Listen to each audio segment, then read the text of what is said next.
20 most hated things in Fortnite Season 4. It's hard to complain this season as it's one of the greatest we've had in a long time, but there are some things players are not happy with, like mythics. One of the biggest parts of Last Resort is stealing from the vaults, and it's pretty satisfying to cause a lockdown. Only problem is, if you're playing in duos or even squads, it's still locked to just one mythic. You have to fight your own teammates to get it, and if you want your whole squad to get one, everyone has to drop at a different location, which is pretty ridiculous. There's another huge controversy right now, and at the center of it is a Battle Pass skin. When we all saw the description of Season 4, we were shocked as it described every outfit, like Kato Thorn, Piper Pace, Atonia. Then when things get overcomplicated, turn to the man who keeps it simple, social media creator Cabby LeMay. When we talk about random, Cabby is the most followed TikToker for a reason. He is super charming, but players are just confused. Cabby isn't exactly known for planning heists, yet he's in the Battle Pass anyway. Some people argue that he has nothing to do with Fortnite, but I think it's pretty obvious that's why they added him.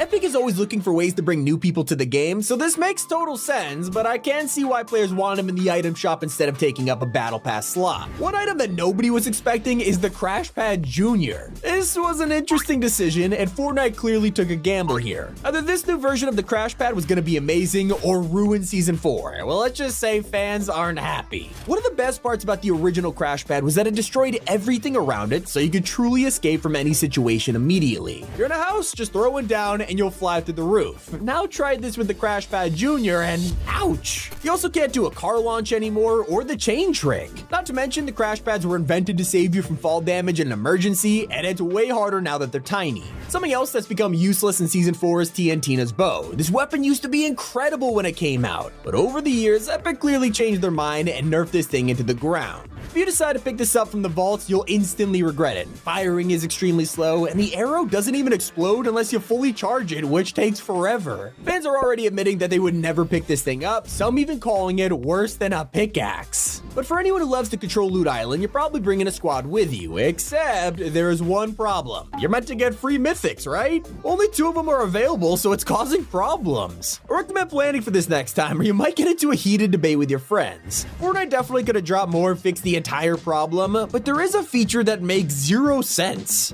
Just before the season launch, we got a leaked deboot van which had everyone talking. Could this be a new feature? Can we shut down vans to make things harder? That's only for us to drop and find one immediately. Yeah, it works exactly the same as any other reboot van. In fact, it's literally just a different color, disappointing everyone. The same can be said for Kato Thorn's car. The Nitro Fang is an amazing vehicle. I gotta hand it to Epic. They really gave us an upgrade. But there is another version that belongs to Kato. When you hear about this, you'd expect it to have better stats like Iron Man's Whiplash, but no, this is the exact same vehicle, just a different paint job. Something that is way too useful is the business turret. It's like Fortnite designed this to be a 5th member of your squad. Now this is a controversial issue because half of the player base love this thing and the other half, well, they want it to be wiped off the face of the planet. Of course, as a turret, it has total aimbot. It snaps to anyone in the area, taking out cameras, hostile NPCs, even enemies. I'm torn on this one. Do you think it should be nerfed or left alone? Let me know in the comments. Did you know Fortnite gave thousands of people false hope thanks to a huge mistake? When we dropped into Season 4, everything felt reasonably priced for once. NPC services and items were much cheaper than before, and everyone was excited to finally afford upgrade benches. Some players bought things they had never used in years because of these prices, but after 3 days, everything went wrong. The cost doubled as Fortnite revealed the bargain bin week had ended. Yes, it was all a lie. Instead of ending the discount with a new season, it kept going without anyone realizing. I wouldn't say this is Epic's fault, but at the same time, they could easily make these the permanent prices. If you're in need of gold though, I recommend hitting the vaults, but on your way there, the henchmen of bosses are gonna put up a fight. Okay, I'm totally kidding. They're actually super easy to defeat, which makes sense. The game would be super annoying if they were difficult, but there could at least be a balance here. It's becoming more of a race to get to the vault rather than a test of skill. Not to mention, we've been dealing with high card all chapter, and players are sick of this guy. While his removal this season gave everyone a sigh of relief, they replaced him with a reskin version and henchman named, you guessed it, low card. Once you get past them and arrive at the vault, it's still missing something. During the season trailer, they teased a ton of items in the collection, from Oros Gold to a mythic goldfish, even golden eggs. Well, none of these are anywhere to be found, and neither is the huge time machine Kato Thorn used. But there is hope. Leaks have suggested the time machine will appear later in the season. I just can't say the same for the mythic goldfish though. Something else that is completely absent from Season 4 was here only days ago. Ranked mode has been a welcome addition to Fortnite, but if you enjoy zero build and had no friends, you were screwed. There was no option to play ranked solos until last week